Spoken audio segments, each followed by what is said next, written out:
No. I just like to read the TV guide. Read the TV guide. Don't need a TV. It's out special Christmas. I told you we should have gone and seen it. Over 1,600 titles, each for rent at just $2 the first night, and only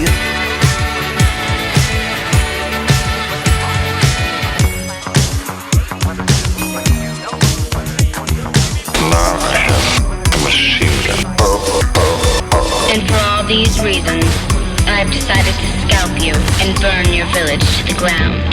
Now, I have to kill all of you.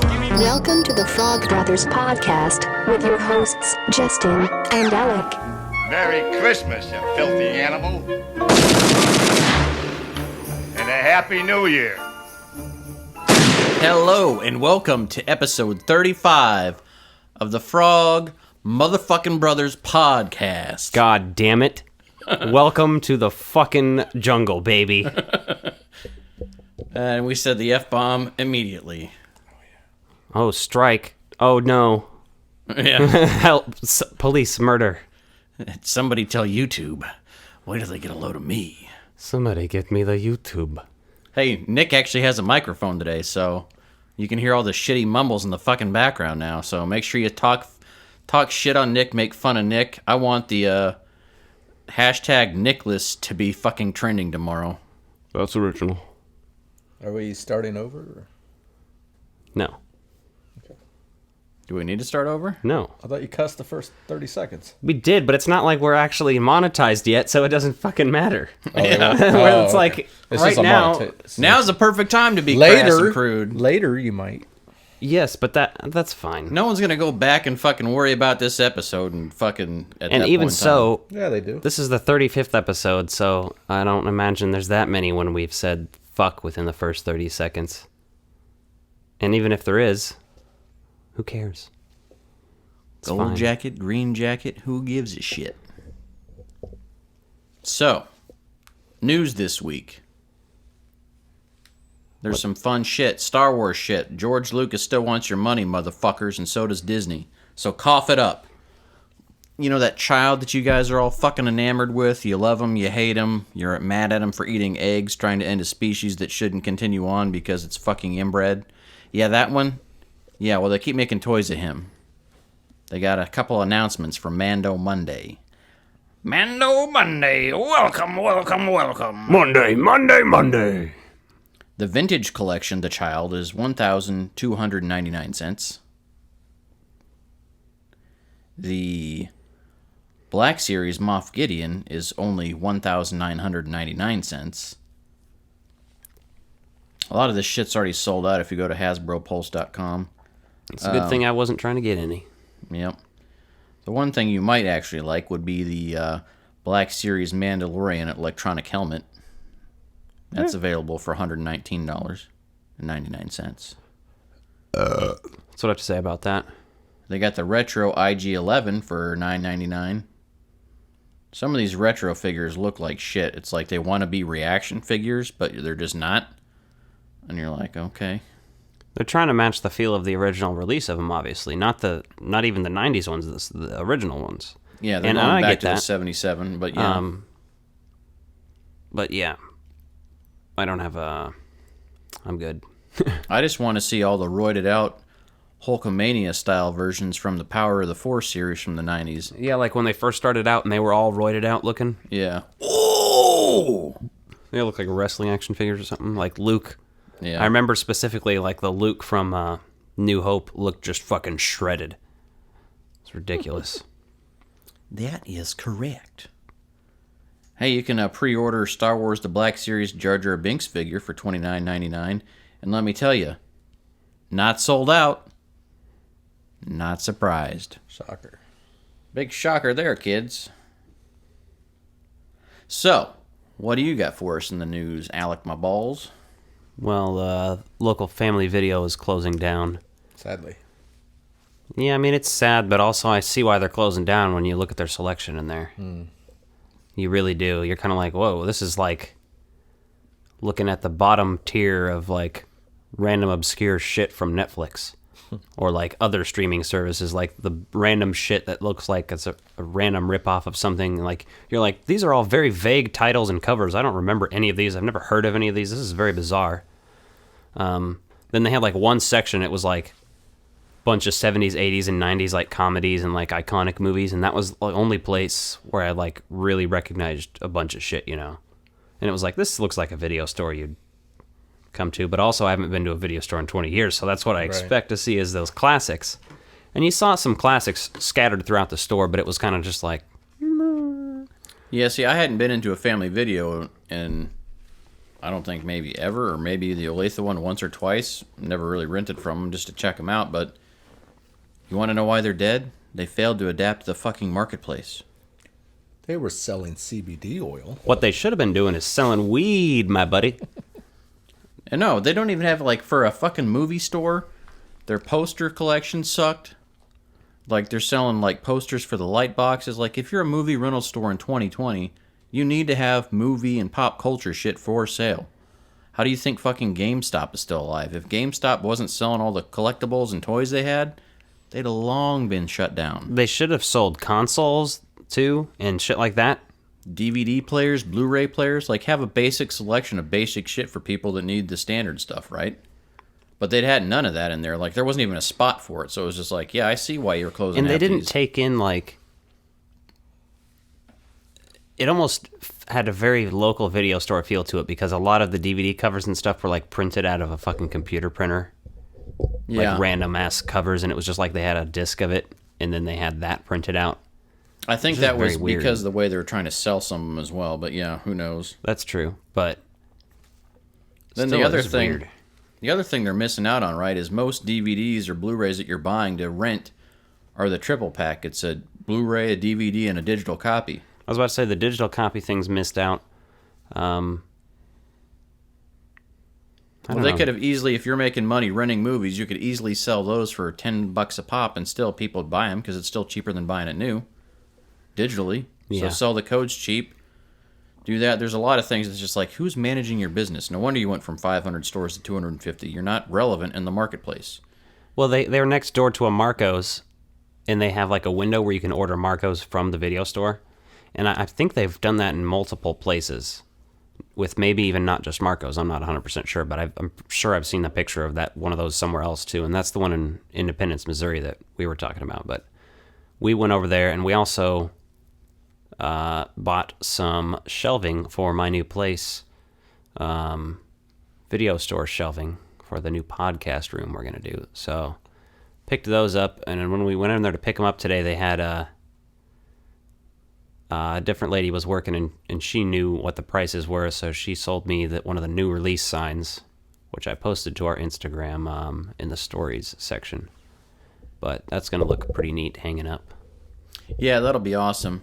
Like, the shelving and everything in there seems like it's ancient. It's, like, probably been there as long as that family video's been around, which... The thing that blows my mind, like I said, they just didn't adapt to what's going on right now, and so you're like, what are you guys trying to do? Like, sell some other stuff, right? Yeah.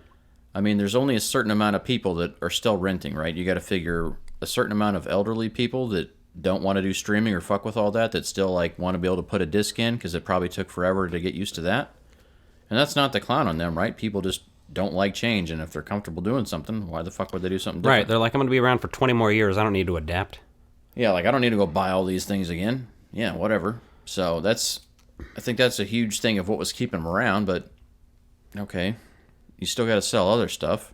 Even their candy selection was, like, less than impressive. I was like, okay, it's kind of really... I mean, I know they're going out of business, but they didn't have, like, it's not like they were an empty store yet either. They still had a lot of what they, like, it seemed like barely anything had gone, you know, so. I think they probably cleared out maybe 2 or 3 other racks before you'd grabbed yours. I didn't even see that. Was pretty full. Yeah, like, I don't know. Yeah. Like, the video games were picked through, and that seemed like the only thing. And, like, the movie selection they had in there was like, yeah, all the vintage video store vibes you would want when you go into a place like that. Like, when you have... inkjet printer covers replacement like into a DVD sleeve, like it eliminates all that, like going and looking at a good DVD cover or a crisp new cover for new releases, all that stuff, right? It had none of the nostalgia value in there. I went in there and it was like depressing and sad. I was like, Well, they had sports games from 2015 too. Yeah, they had lots of, like, their PS3 section was huge. I didn't see a single thing for PlayStation 4. No, I didn't either. Like, Xbox they had a One, huge rack full of PS3 and, like... People probably bought those first going out of there, Well, that's right? the only thing I can think of, but, like, there why wasn't were they necessarily a bunch of open spaces for them to have been there either. Yeah. Unless they replaced it with these shit, but, you know.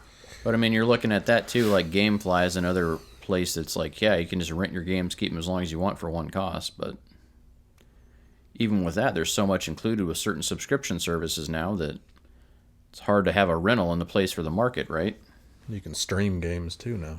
Yeah, there's just so many more options than there used to be, right? To be relevant, like you could still make a successful and relevant video store to do rentals at if you wanted to support those people, knowing long term that that's not a viable business But you'd have model. to have...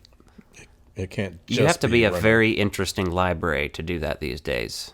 Yeah, you'd have to have a eclectic stuff that you can't find everywhere. Maybe There's a video store in Memphis called Black Lodge Video, and they're kind of like a cult-themed one. They have, like, their owners, I'm pretty sure, in their late 30s, early 40s. So they have, like, all the David Lynch stuff, you know, like, stuff that is a little slightly more obscure that you're going to be like, oh, I haven't seen this, but it's not necessarily on a streaming service either. I can't just go watch this anywhere. Yeah, that's true. Yeah. And, you know, just anything that's really old and obscure, like the Hammer films, the horror, those ones, you know. Anything. It's and I also, like I said, I will say again, they should have started selling weed, because I guarantee it's not just this state that Family Video's in that they have stores where there's legal marijuana, and they already sell the CBD. Just turn yourself into a dispensary video store. But even their CBD thing was like one little, like, looked like one little sales cube in there, and that's all it was, and you're just like... And they had some, like, CBD chapstick and stuff up for sale by the register, but that's it. Yeah, overall, I'm like, I totally see why they're going out. But good news is, you're going to have the badass video store theme once you get your place. Get that all set up. So. Yeah. And Nick bought a popcorn rack for me because he insisted I have it, so there will be a rack of popcorn. It's going to be awesome. Yeah. So there's that.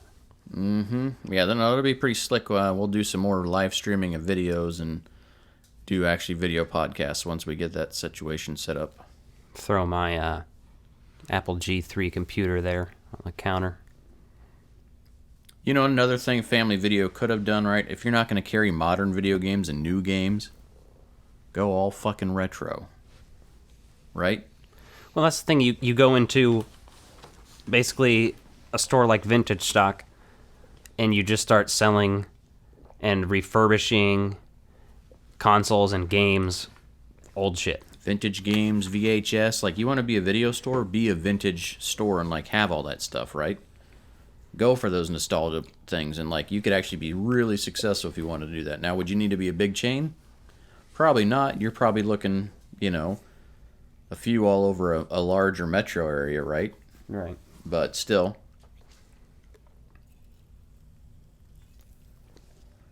Because as many badass games as there are, or being re-released, there's still too many that are just on cartridges still. I think it would work better as like a more of a local video store, but if you had a video store like a live event space, basically. Oh yeah, be able That'd to be do sick. some small band shows there, or even small movie premieres or something like that for independent filmmakers. Hey, here's our home video release, whatever that looks like. Yeah, you could do. You could have a really unique, successful business with that. Let's open one. I mean, long term, it's not a terrible idea. You fund it, I'll do it. The other thing I was thinking, though, was like Vintage Stocks is a place around town, and I'm not sure how big of a chain that is, but they also rent movies there, right? You can rent anything they have on the shelf for a certain amount of time, and you're like, and obviously they sell music, new and used. They sell vinyl. They sell cassette tapes now, comic books, collectibles, gaming. Like, they have everything you want in a place like that. So, but I still think you could make it a more unique store that would actually be fun to go into. Vintage Stock is headquartered in Joplin and has 62 stores nationwide. All right, Nick coming through with the info real time on the mic. Look Fascinating. at that. Fascinating, George. All right, so what do we want to get into first? How about...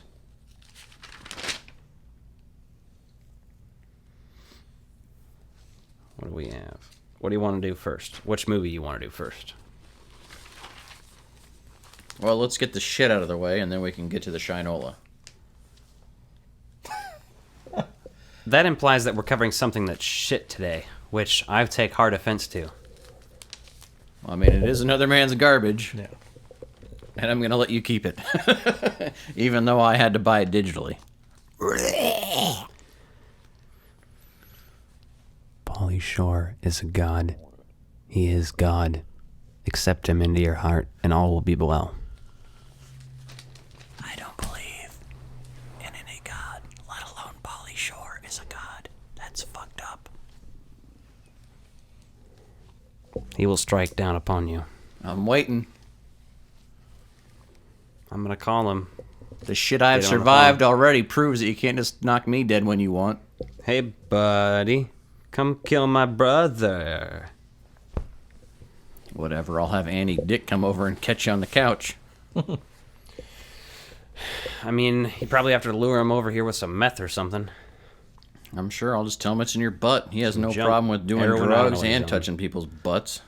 And getting in their butts. And one time he teabagged a guy at a bar while he was wearing a dress. I watched a video.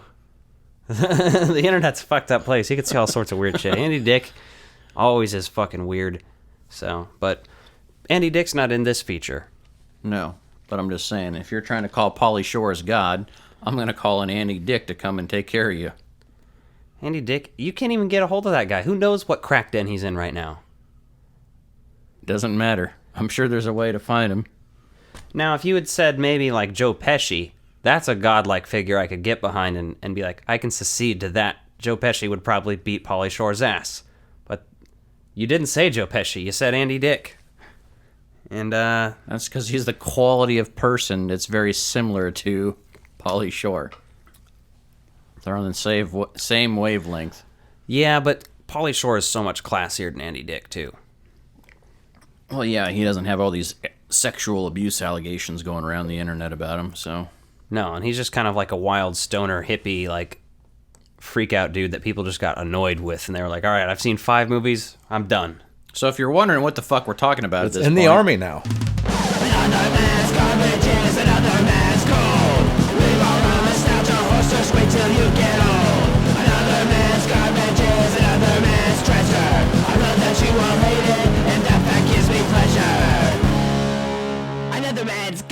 Another man's garbage is another man's gold. Alec is an asshole and he's starting to get old. I will never get old because I'll kill myself tonight. That means I won't turn 30 and I'll be 29 forever. It's pretty fucked up, right? Yeah, that's real fucked up. Do not challenge me! No, I don't... We're not ready to get rid of you just yet. So this movie has a 98% on Rotten Tomatoes.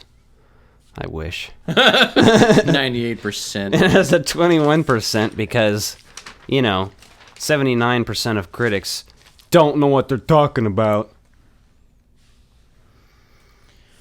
Oh, God. Oh, God.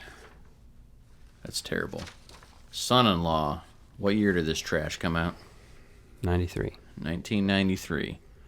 So there's some good movies from 1993, and there's some bad movies, and then there's this movie. Well, there's always this, which is at the top of the list, followed closely by Jurassic Park. Fuck you, you will die for that. Take that back right now. Imagine Pauly Shore in Jurassic Park. That'd be good. I'd watch that. He's probably in those little spin-off straight-to-video home movies that I don't all know. came out after Jurassic Park, where they actually used claymation and puppets and stuff. There's a bunch of knockoffs in the 90s. Oh, I mean, I guess I know what you're talking about. I thought you were talking about like something real that specific. No, I don't have any titles for you. No titles for you. Well, I love this movie. I've been watching it since I was a kid. It's one of those ones, again, that I don't remember the first time I watched this movie. It's always been in my head. So This is another case where my older sister used to love this movie, and that's why Justin hates it. that's mostly the reason I fucking hate it, because, yeah, that's at that point. Once I realized how much she liked it, I was like, well, I guess I'm never watching that movie again. It's one of those things you cross off your list. You're like, no respect. No respect. I had that, but I also just wildly always loved Pauly Shore. As a kid, I fucking ate his shit up. So as an adult, I'm like, oh man, if I had watched this as an adult for the first time, I probably would dislike it. But it's so nostalgically tied to who I am as a person. Pauly Shore, like, occupies a space inside my head like one of those fucking 90s songs. Like, it's ridiculous. I thought you were going to say it's like being John Malkovich here, and you got, like, Pauly Shore walking into your head. Did you just fart into your own microphone, you fucking heathen? Yes. You're sick, Mav. You know that? You're sick. I played the butt trumpet for you. Well, you play that on your own anyway. Onlyfans.com/Alex Butt Trumpet.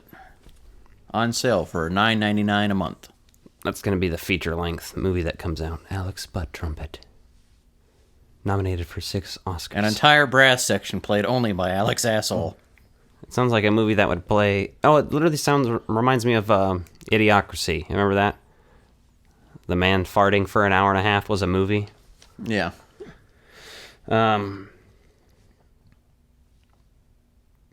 So, I guess you're not too fond of this movie. I can't ask you a bunch of, like, nostalgic questions, so I'll just ask myself, how do you feel about this movie?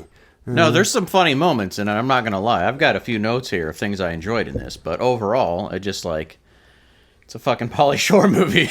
I love Pauly Shore. So... And in this one, there's, like, no one that's truly amazing to make you say, okay.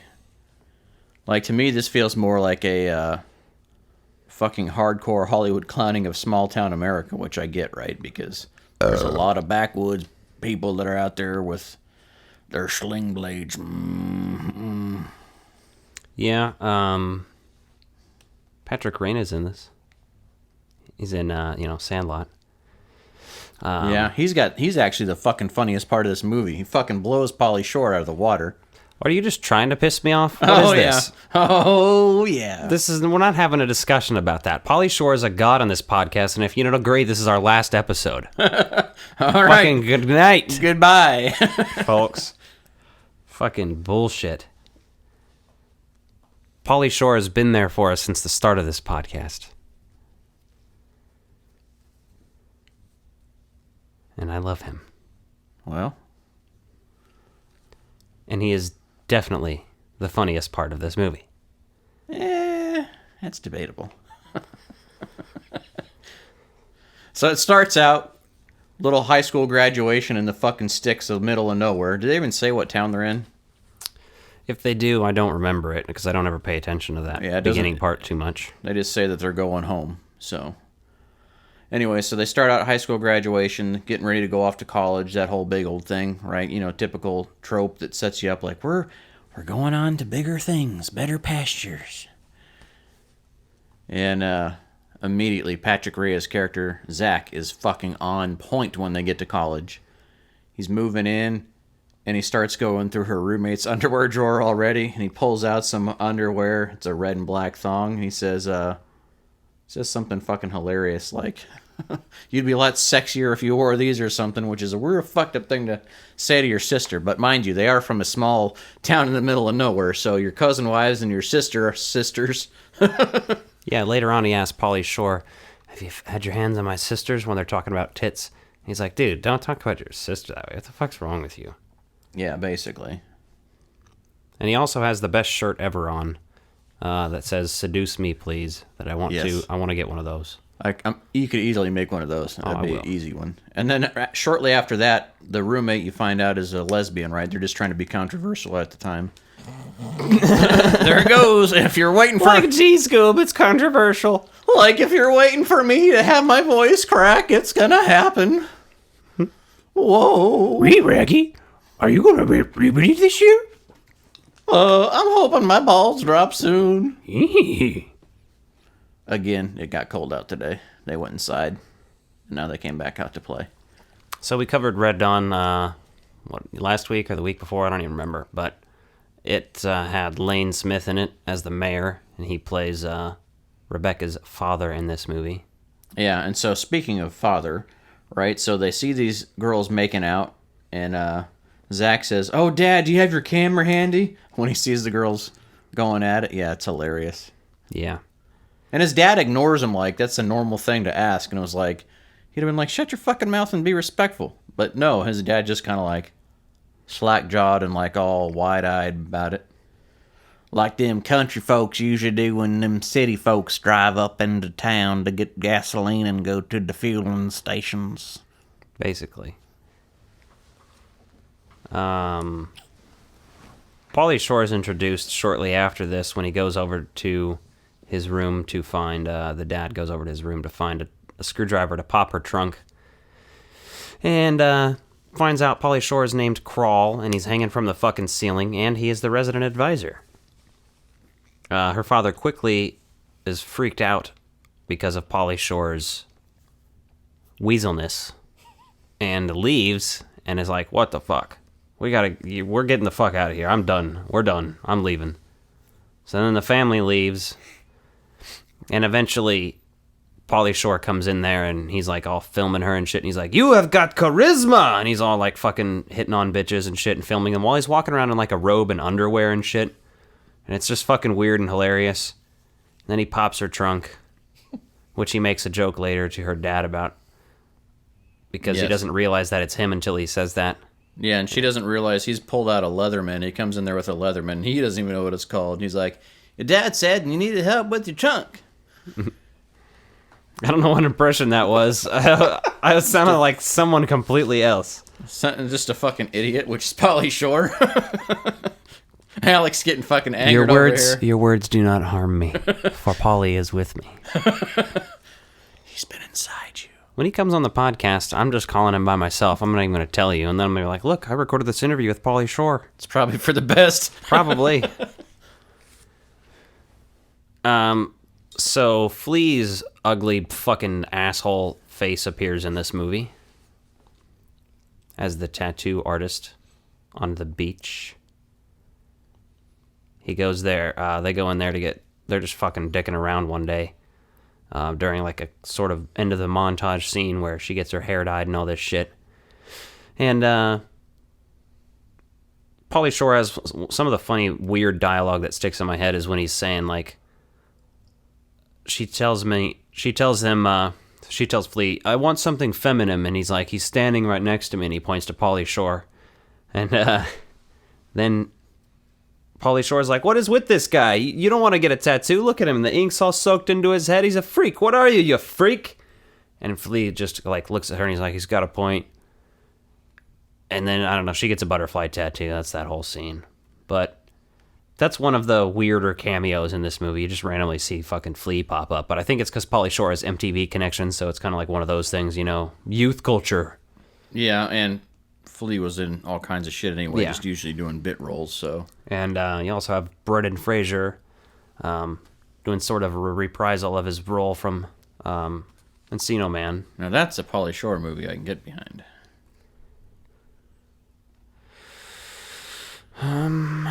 I don't know if I like this one better or not.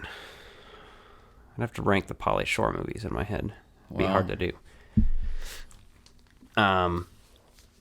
Because they all have different ups and downs. There's different things like his co-stars and everything. Let's see. There's the very classic line everybody likes, the whole Steven Tyler PJ's bit. It's less funny as an adult because now I know who Steven Tyler is and I don't give a fuck about him. So it's like, oh, this is not entertaining to me anymore. It was funnier when I was a kid because I didn't know who fucking Steven Tyler was or any of that shit. I was just like, yeah, sure. This is amusing because he's yelling some weird shit. Mm-hmm. Oh, Travis is creepy as fuck the whole movie. He's very weird and like starey, and like when he's interacting, he feels like a sociopath to me, which, his later actions in the movie totally make sense. But like when he's hanging out with the family, when she's coming back and he's all like fake being happy and rough playing with her brother and shit, and it's like, this is weird sociopathic shit. Either that or the actor just wasn't committed to the role. Or the actor committed to it so hard that he knew the character was a sociopath that early on. Or the actor was a sociopath and was playing himself. Yeah, there's lots of options there. I like to believe the last one because that guy seems like a real creeper. Listen, you take all the... I'm a firm believer that the music makes the movie. You take the music out of this and I rescore it with a horror score, this is a fucked up movie to watch. It's fucked up. Yeah, I mean, a lot's to be said about that. A lot of people talk about the issues with the whole trans thing in Ace Ventura and Silence of the Lambs. But it's also like, man, there's some weird, creepy rape shit happening in this that doesn't actually... It's not actually rape or anything, but it's like they're fucking drugging people and like... Who know? You know what that old guy fucking did with that woman? Oh, yeah. He did something to her. He wasn't just gonna fucking drug her and take her back and throw her in the barn. Yeah. That creepy old fuck? No. Yep. No, and I like when Pauly Shore goes into the... I think it's when she's dragging him into the tattoo shop and he sees the two old people and he goes, Inbreeders! Yeah. That's not the tattoo shop. That's when they're downtown. Is it? Oh, when they're going to the clothing store? Yeah, when they go shopping, yeah. The other thing that was funny, though, is like you see them like forming their relationship kind of in a fast-paced tempo, like they're out on the beach, they do the tattoo scene. Then you see them checking people out on the beach together. And they're like, look at her, I want to get with her, like checking out this chick's ass. And then she looks at it and she's like, you could do better than that. And then, like, he sees her looking at some rip dude and, you know, basically says, his cones are bigger than yours, which is like such a Pauly Shore thing to call boobs cones. So that's what she said. She says his cones are bigger than mine. Oh, okay. Interesting. Yeah, that's what happened there. Then they go to that mud wrestling place, and Pauly Shore's all fucking rock hard, ready to go, seeing like the mud wrestling, and like that just felt like a rip off from Stripes, where he gets up there and wrestles like an ugly lady, an intentionally like larger woman. Right. Yeah, you're just like, okay. Guess there's that. No, it was a funny scene. You had a good time watching it. Don't lie. I mean, it's obviously like a recreation. It feels very much like the scene in Stripes. But nobody ever said Pauly Shore was as good as Bill Murray. Or John Candy, for that matter. He gets a face full of shit when he's helping out on the farm. He says, I'm going to be a farmer, which actually is kind of entertaining, because he's like, how do you make money? Yeah, it's funny when he's interacting with the dad. Then the montage scenes, those are the cheesy scenes in the movie. Yep. But I do like the combine scene, when he gets in the combine and he fucking is dicking around and he puts the John Denver in the cassette player. Yeah, because he starts driving it around. Where do I stick you? Is what he says when he finds the cassette tape. Yeah, that's awesome. And then he does that whole rollerblading scene, like once he's trying to finding his groove there. You know, he's finding his groove as the farmer man, even though he's the California boy. Even though there's a shitload of farming in California, which just shows you how fucking ignorant people are. Yeah, but he was in L.A. too, so yeah. If he was just in L.A. and never really went anywhere, it's like I've never been on a fucking farm, so yeah, like that. Drove past him, but it's like when I lived in Arizona, and I met people or worked with people that had never seen snow, and I'm like, the snow's like 3 hours up the fucking highway from here. How the fuck have you never seen snow? Your parents never took you to go see snow? Yeah, it's weird. Mind blowing. Like, have you ever left here? Yeah, like, did you know there's more places than here? Because just driving out of there from the east, you almost will always see snow depending on which route you take, so weird. And then Crawl is coincidentally written after he steals the combine and gets chased down. Yeah, that's one of those cheesy bits. But as a kid, you're going like, what? Okay, cool. Whatever. I do like the lines where he says to her mom, you're giving me a semi. Oh, yeah, when he's sitting on the mom, that's hilarious. And then he's talking about in the next morning on like the night before he tried to kiss Rebecca for the first time or whatever, and the grandpa was like, don't mind me, nobody else does. Yeah. And fucking she went to bed or whatever, and he didn't get to kiss her or whatever. So then the next morning he's sitting there within the kitchen, and he's like, You left me with the semi last night. I don't know how he says it, but he says something about how he had to jerk off last night. Yeah, he basically right in the kitchen in front of everyone. Yeah, he tells everyone in the kitchen that he fucking rubbed one out last night thinking of the mom. So. He's talking to Rebecca, not the mom. Yeah, but he's talking about the mom having a hard-on. No.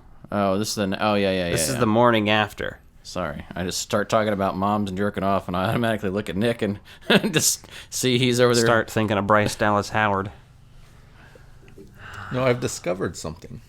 What did you discover there? The guy that played Travis was in Saved by the Bell Hawaii Style and played Kelly's boyfriend, who ended up being a creep, and she punches him at the end. And Kelly, of course, is in this movie, too. Oh.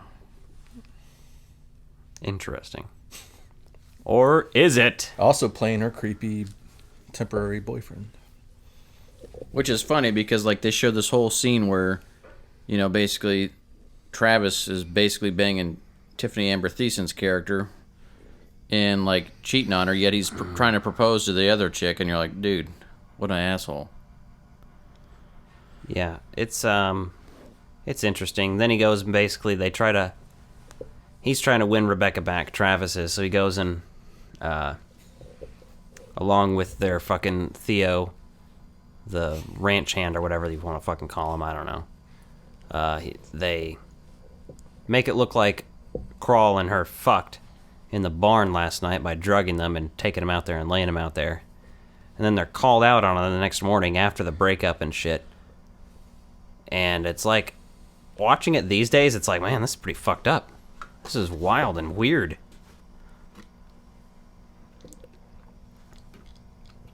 Yeah, it's like everyone in the bar is like okay with it because they have the fucking pills out like at the bar in front of everyone and they're just doing it. Nick is over here trying to become a heifer. Jesus Christ. And he just the first day with the microphone and he spits chocolate milk all over it. Jesus Christ. Well, he's trying to become a heifer by eating the cow pus. Oh, man. You know that's design. You know milk's actually designed to make a baby calf grow to like 1,500 pounds. He's got like, what is that? That's like a quarter of a gallon. Yeah, that's a lot of milk. They were out of the smaller one. How many calories are in just that drug? Like 1,200? Well, it was my lunch too. So. You're driving around with warm milk? No, it's still cold.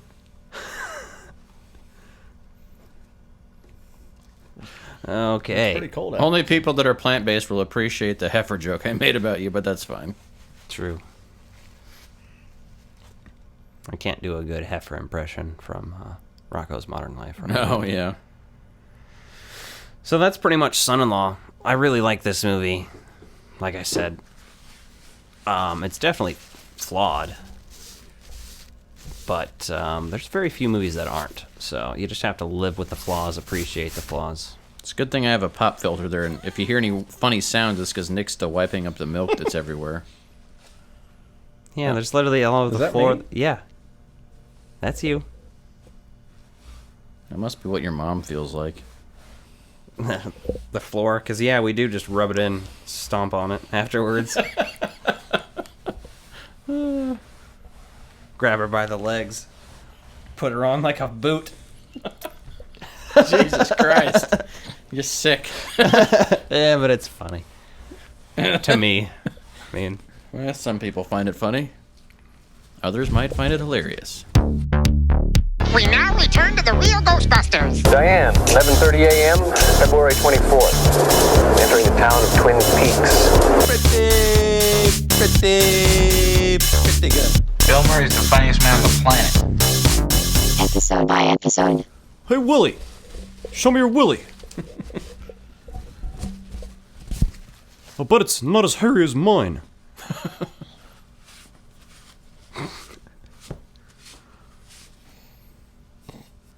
So we watched season 1 Alf Papiano special. And you probably heard Alec reference this multiple times, so we finally get to go into the episode. I think it's season 3, actually. Oh, was it? Yeah. Oh, the Season Christmas 1 was episode the we watched Christmas after that was the original Christmas one. Yes. It's called Turkey in the Straw. There are 2 parts to it, parts 1 and 2. We watched both. We will talk about those now. So Alf is fucking badass. And if you don't agree, you can shut this fucking podcast off right now. Or you can fast forward about 20 minutes. No. 10 minutes. I don't know. Something like 10 that. minutes. I'm going to talk about this for 30 minutes now. That's punishment. I'll put you on a timer. It's over with. Shutting his mic off. Cancelled. I'm going to celebrate Fapiano. Which Fapiano, by the way, he says there's a Fapiano tree. It sounds like it's actually more Christmas, but it's not. Because they just have random fucking holidays. And the way the TV show in the 80s worked, that's a sitcom, is Alf's fucking planet is basically the culture is fucking Earth culture. It's just slightly different, you know? Yeah. Like they eat cats, but they eat cats at a fucking diner that just looks like a 50s Earth diner. Like the fucking diner in Attack of the Clones. To tie it together. We'll get to that eventually. But, yeah, Alf eats the turkey in classic Alf fashion. And they're like turkey sushi. Yeah. He eats the thing fucking raw. He's like, on Melmac, every Fapiano we eat from the time we got up to the time we went to bed. And so he eats the fucking like turkey in the morning, and later on they're invited to the neighbors, the Achmonics, for Thanksgiving because they come over Raquel forces her fucking way into the goddamn house as usual and sees the Cornish hens they bought to replace the turkey with, and she's like, "You're gonna eat Cornish hens?" She's like, "That's a pretty bold way for you to try to get invited over." Right. And then she ends up kind of forcefully inviting them over, and they say yes. And then she's like, "I'll take what is it? I think a pecan pie I made over there." And sweet potato pie. Okay. Well, are they in fucking California or Mississippi? Never heard of anybody in California eating sweet potato pie. What is this? It's pumpkin pie. Pumpkin pie. That would be better. I don't know. It's a fucking pie. It doesn't matter. Either way, Alf ate the fucking pie. And then she's like, "You ate the turkey and then you ate the pie?" And he's like, "Actually, I ate the pie first." Yeah, which is all good. But yeah, who eats sweet potato pie over a pumpkin pie? Oh, and then he tries to throw up the turkey for him. Oh, yeah, he's like, "I gotta remember which stomach it's in." And he starts going, stomach. It's amazing. I think it's in stomach number 8. And then there's the whole homeless guy thing going on here, too. Where Raquel insists everybody else call him a bum. A bum.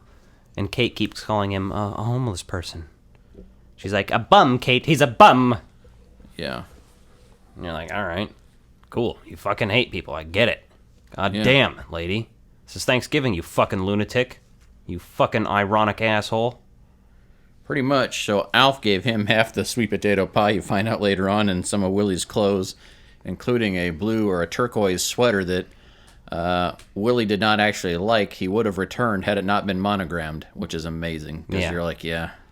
Willie didn't give a shit that he gave him the sweater. He was like, fuck it. I don't care. Willie's just standing there like, who gives a fuck? Yeah, the homeless guy's a weird but interesting character. I don't love this episode, but I do love Alf in it. So, I mean, there's always that. Willie's pretty entertaining, but this is one of those episodes that's way, like, around their holidays and stuff. Don't forget, this is a sitcom. They still get into their, like, mushy bullshit sometimes. Which Alf's are usually pretty decent messages, but they're really fucked up and sad and depressing sometimes, like the goddamn Christmas special we'll talk about next month. But that's a tearjerker right there. But this one, it just gets a little boring in a couple spots when it's dealing with the homeless guy, because he's like, they're trying to make you worried, like, oh no, Alf's going to get turned in by the homeless guy, and you're like, you know he's not going to get turned in. Yeah, and so they even have, like, the alien task force or whatever. Yeah, which they've dealt with a couple times during the series, like 3 or 4 times probably, but... Yeah, so they call him out, and they're like, well, it's a holiday, so there's only a few people working. You're like, okay. And, you know, like, they're spending their whole time driving out to them, trying to stall and everything else.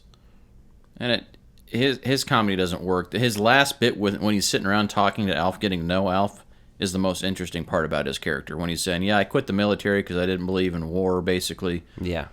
Or basically the military-industrial complex, which he doesn't elaborate on, but basically says, I didn't like how the thought of destroying other places after, Alf explains that his home planet, Melmac, was destroyed by a nuclear explosion, but they don't know what caused it. Yeah. So. Yeah. It gives you a little more of that backstory a little bit, like, not real backstory, but, like, just into Alf's character, I guess. And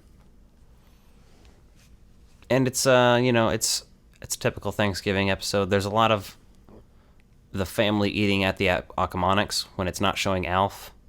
And some of that stuff is not great. I think they could have had some comedy over there with Alf, or with Willie, I mean. Yeah, but they instead try to do it with Lynn and the creepy guy sitting next to her. Yeah, whatever they called him. He's basically wearing like a flannel type shirt or like a patterned shirt with a... And I'm almost 100% leather, like, certain... Native American looking vest over it, like something you'd typically see in an old Western. Do you remember the Halloween party episode? Mm-hmm. Do you remember the mortician that was trying to hit on her? Oh, yeah. I think it's the same fucking actor. And if it's not, he's speaking in the same cadence and doing almost an impression of that guy. And it's one of those things where you're like, Pretty standard stuff there. Nothing too amazing. That's all the notes I have on it. I mean, Alf is just funny being Alf. Like, when he's explaining the food stuff. Yeah, it was funny seeing you pissed off at the theme song for the 3rd season, though. That version of the theme song is trash. It's all fucking wants to be Kenny G fucking sax solo bullshit, which... Kenny G. I enjoy saxophone when it's fucking in its place, but you take this, like, fucking badass Alf theme, and then you're like, we're gonna slow it down and add the saxophone. I just don't like it. Yeah, it's, I never liked it either. I can stand it. I like the original a lot better, though. I mean, I like it enough to get through it so I can watch the episode of Alf that follows. Well, we're going to cover the Alf Christmas episodes in December, so look forward to that. There's 3 of them, technically, I think. But one of them's a 2-parter, so... That one should make you cry if you have any kind of a soul left inside you at all. But some people are dead inside, so if you don't cry, that's fine too. Yeah, we're going to watch it, though. It's going to be a terrible event. Nick's going to be here for it. Nick won't cry, I bet. We'll perform the Bermuda Triangle while we watch.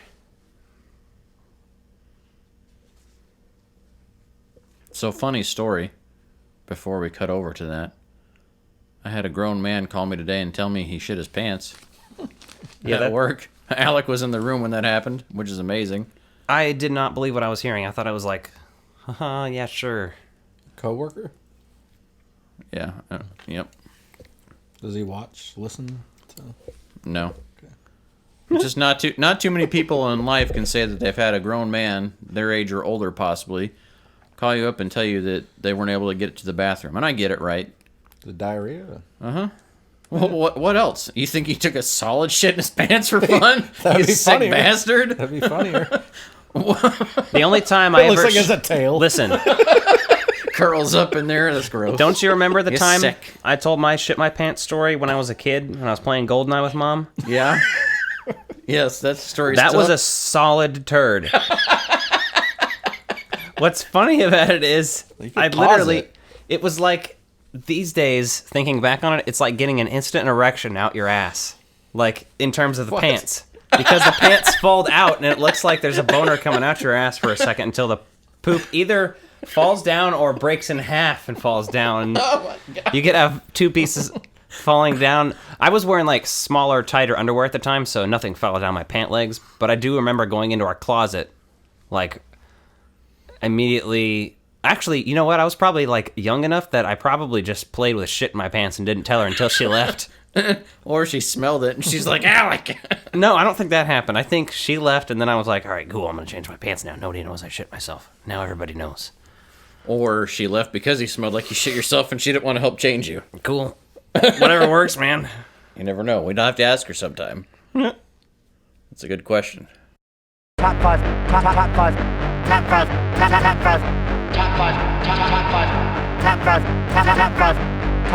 This is top 5. All right, kids. We got a top 5 for you this week that's sure to fucking trigger you and piss you off. Top 5 Thanksgiving sides. Producer boy. Again, it's not necessarily sides, it's just dishes. Because if you go with sides, you can't include desserts, my friend.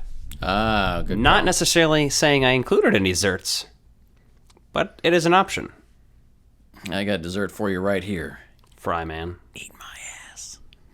I would eat pumpkin pie out of my ass. Or pumpkin mousse. You mean serve it there? Don't need the crust. No, I mean eat it. Can't you imagine me legs up like this eating pie out of my own ass? I mean, I can imagine a lot of things, so... Only if you're dressed like Ronald McDonald. Oh, I'd do it. Yeah, all right. Nick, what's your number 5 Thanksgiving Dishes? dish? Oh. Number 5 would be oyster dressing. Oyster dressing? But What not, the fuck is that? But not too salty. All right. I know, seriously, what the fuck is that? This is like, what's your favorite Thanksgiving dish? No, maybe you saying like a bowl of Cheerios, spaghetti. Like, what the fuck does that have to do with Thanksgiving? Or maybe it's oyster stuffing. Maybe that's salmon. What did you call it? Oyster what? Dressing. Peanut butter. Oyster dressing. Peanut butter and people jelly. call stuffing dressing sometimes. Well, it's kind of like stuffing, but it has oysters in it. But it's a very okay. Not a lot of that makes a little more sense. Not a lot of people like it. Alec and I were like, "What the fuck's wrong with you?" Well, they call stuffing dressings, don't they? Some people, yes. Yeah, I get what you're saying. Yeah, that's what I was getting at. But I'm just also weirded out by the oyster inclusion. So it is what it is. It's not popular. I had to think when I made my list here, right? So plant-based now, just for clarification. I had to cut out shit that I normally would, but I previously would have liked, but I had to go with shit that I would actually eat now. Oh. I don't want to have a bunch of bullshit on there that I wouldn't fucking eat. I can still eat everything on my list. I think. Including my ass. That's not on my list. That's the list. No. Wait, that's Nick's mom's list. That's her number 1. What's number 5, you piece of shit? My number 5 is pumpkin mousse, you fucking trash banger. Pumpkin mousse, specifically mousse, as I was just talking about eating it out of my ass. Like chocolate mousse, but it's pumpkin? Yes, have you never had that? Pumpkin mousse is actually pretty good if you do it right. Our mom used to make it sometimes, like randomly, like... I've never heard of it, no. Later on, when I was older. She made it a lot, yeah. I'd be willing to try it. My number 5. Yeah, what's number 5? Pumpkin pie. Pumpkin pie. Just because I was like, fuck it, I'll throw it on the list. I'll eat some. I'm just doing sides. I don't really like pumpkin pie that much. It's fucked up it's on this list at all. Yeah. Just what else can I eat? We sometimes make this other stuff. It's like pumpkin pie. Fuck, I don't know. I don't know what it's called. But it's like... In my previous life, I used to get fancy. I made a maple pumpkin pie cheesecake one time. Pretty fancy, but now all that egg and dairy is just basically like fucking cholesterol and heart attack waiting to happen. So, what's number 4, Nick? The egg noodles. Does he have Thanksgiving in some weird fucking paradoxical universe that doesn't exist? The fuck do you outside put on of America? Egg noodles is a common Thanksgiving dish. According to fucking who? What the fuck do you put on it? I've been to several Thanksgivings that didn't include my direct family, and I've never had that. The only time I've heard the term that shit egg sells noodles out at the grocery stores. Just fucking, you just boil egg noodles and just eat them plain. You don't have any topping on them. There's no Justin, I think soup or anything this mixed is a with it. disconnection between us, it's kind who are very conscious eaters, and see a purpose to our food. This is one of those things. It's Thanksgiving. That's like. This is like eating plain rice with no seasoning. Like, why the fuck would you eat that? I didn't say there wasn't seasoning. What do you season it We with? asked you if they were plain. You're eating plain fucking noodles? Well, then ask your mom here. I'll ask her when I see her. You said is there toppings. I didn't say there wasn't seasoning. I said there's no topping. Okay, well, is there some That's sort not of what you said, but fine. soup or liquid or something in there to make it It's like... soupish. Yeah. This is fucked up Thanksgiving. I'm not going to Thanksgiving at your house ever. You Tell guys, your mom you guys can go with me Thursday. Tell your mom I'm canceling this Thursday. Let's go. You guys go with me. Come on, you can eat. Got my kids over. Sorry, can't. Oh, you do. Number 4, give me something normal, baby. Number 4? Bring My your number kids. 4 is sweet potatoes and marshmallows. You can get vegan marshmallows. They're delightful. If you do that right, add a little bit of cayenne pepper into those, make them a He's little over here bit going to sweet potatoes, and his list is like oyster, egg noodles, I'm not peanut big butter on- and jelly, spaghetti. Yeah, No. like, quit trying to fucking feed yourself aphrodisiacs This is and jerk normal off at stuff. the table, you pervert. Oysters is an aphrodisiac. What's your number 4? Mashed potatoes. Jesus oh my Christ. God! What a weird thing, man. That's You ever my- eaten some mashed spuds, bruh? All right, You get some vegan gravy on them shits. What's number 3, Nick? Mashed potatoes. All right, now tell us the real thing on your list. Mashed potatoes. Okay. I just don't. I'm put in a weird spot now. I don't know how to react that he's saying normal food now. This is all Yeah, you're normal like, what food. the fuck are you doing? Oyster dressing's kind of obscure. Oyster but dressing, egg noodles. Happy Thanksgiving. Noodles Okay. is The fuck fucking is this? common. Seriously, go to the grocery store and ask. Forgive me if I sound like Nick on this next one, but mine is a You guys said pumpkin mousse that no one's heard of. single ingredient item. Whole black olives, like there used to always be like people would always have whole black olives, and I used to like to put those on the end of my fingertips and eat them. Still like to eat them that All way right, too. this is fucked up What for are you- some reasons. This is fucking That's wrong. something girls do. It's something humans do, you son of a bitch. And That's children a girl especially. thing. And I didn't know you're such a genderist. Way to get yourself on the hot table, you bastard. You do something that women do, and I hate women. I only fuck men. That's what you sound like. Nick wears. It's true. Just because you wear women's underpants doesn't mean you can call someone else a woman or not. I wear underpants with dick holes in them. What's your number 3? My number 3 is rolls. Nice. Because bread and butter and bread and butter, son. See, I don't consider rolls a side, so I don't put that on the Well, list. this isn't a side dish list, now is it? Mine is. Well, then you're on the wrong fucking podcast. Go put your top side list on your podcast. This is a top dish. Why do I sound like I have an echo? Because there's 3 microphones in the same room. No. Because you're probably picking up through more than one. Yes. And there's this thing If called I latency. yell, you can hear me through his microphone. Earlier. All right, well, he's on drugs. There's this thing called latency. We don't got time to explain No. it. What's your number 2? Earlier, it wasn't the case. Not that we are recording this separate from the rest. My number 2? Did you guys do your... Well, who the fuck else's number 2 Did would you it guys be? both do number 3? Oh, yours was olives. That's right. Green bean casserole. Christ. I'm going to throw up in your mouth like a Green baby bean bird. casserole, but with French cut green beans. Eh, Not the whole cut. fucking waste of plate space. No. I had 2 lists here. I I could had fit a whole nother roll there without that shit. I have a list of things I like and a You list got of rolls on trash. separate. That's on my trash list. Green bean casserole is great. No, but I'm glad you like If it. you don't have taste buds. You guys, bring your kids. We can all go. My number 2. You guys can meet my mom. Number 2. We've already met your mom. Yeah, right. Let me tell you about a story about how I met your mother. Yeah. Mashed potatoes. Mashed taters. I think it's hard for anyone to say they don't like potatoes. Add anything to those? If people don't like potatoes, I don't think they're human. Like, legit, unless they're allergic or something. My Yeah. cat likes potatoes. That's fucked up. You know what I mean? Yeah. My number 2 is sweet potato casserole. So you get some sweet potatoes, preferably the Bruce's yams, the canned ones.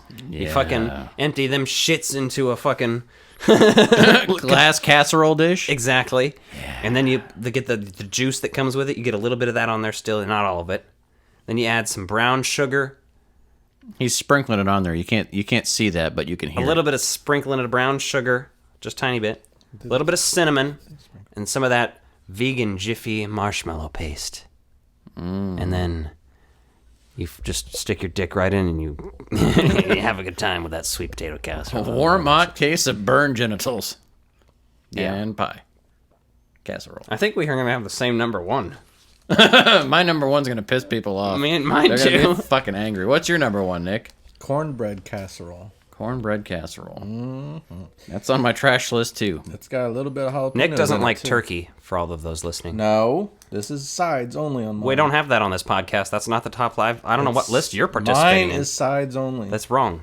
I know, we said dishes. We clarified that before we started. He does not like turkey. But turkey would probably be number 6 anyway, so it's fine. All right, okay. Just clarifying. Yeah. Turkey would be number 6. So your number 1 is cornbread casserole. Mm-hmm.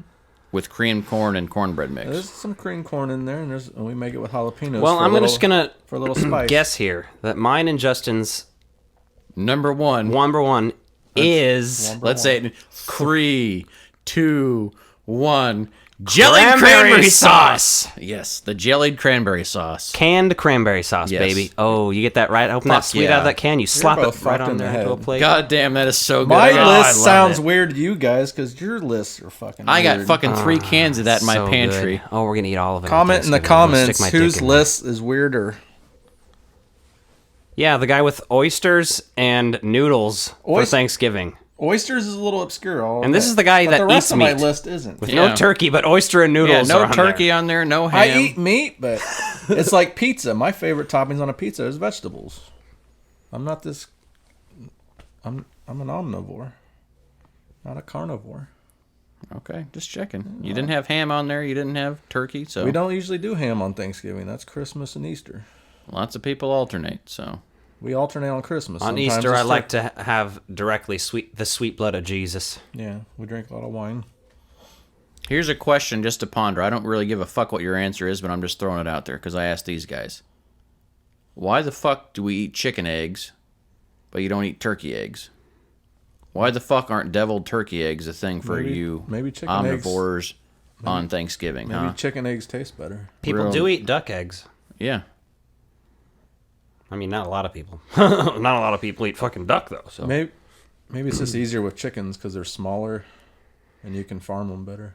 I don't know. That's just a question. Well, you're fucking killing the turkeys somewhere. They're farming them somewhere. They're laying eggs. Yeah, but you go through... People eat more eggs than they do just turkey. I don't know. Yeah, see, turkeys take up more space. This is what Google says. They don't lay eggs as often. That's probably number 1. They also have to be raised for quite a bit longer before they begin to lay. the process was like, which animals can we exploit the most? Chickens. Chickens were just fucked by that, and cows too, because they're slow. I think turkeys are probably more aggressive too, so it's probably more of a pain in the ass. I don't know. I'd You say. get a fucking angry cock, he'll slice your throat. Yeah, baby. Alec was waiting for that one. Okay. So, moving on. Cranberry sauce. It's delicious. Is that a side? I thought that was more of a... No, it's not a topping. side. It's a dish. But it's a dish that you put on something else, right? No. No, you fucking eat that, slice that You eat shit that up. by It's yourself? like Some people do put it on stuff like on the turkey, Yeah. but I don't. No. See, I was thinking of more of like a condiment almost, or like gravy where you. some just put it people on will something. take the non-jellied cranberry sauce, like the. We don't do any cranberry stuff, so I don't know. Oh, I'm sorry. That's probably why you have so many UTIs. When I but worked that's your at problem, not I mine. worked at a place. This will make you laugh in Phoenix, and they had tacos, and I was a cook, right? So one of the tacos I made all the time was a Thanksgiving taco we had. Oh no! You know what was on it? Cranberries. 4 cranberries, turkey, and I think it was like some sweet potato. I can't remember now. But it was something weird and fucked up. People ordered it all the time. It was weird. I was like, I don't understand what's wrong with you people. Made them feel like home. All right. So, water cooler cult. Water cooler cult, cult, cult. Water cooler cult, cult, cult. Water cooler cult, cult, cult. Water cooler cult, cult, cult. Join the cult, cult. Join the cult, cult.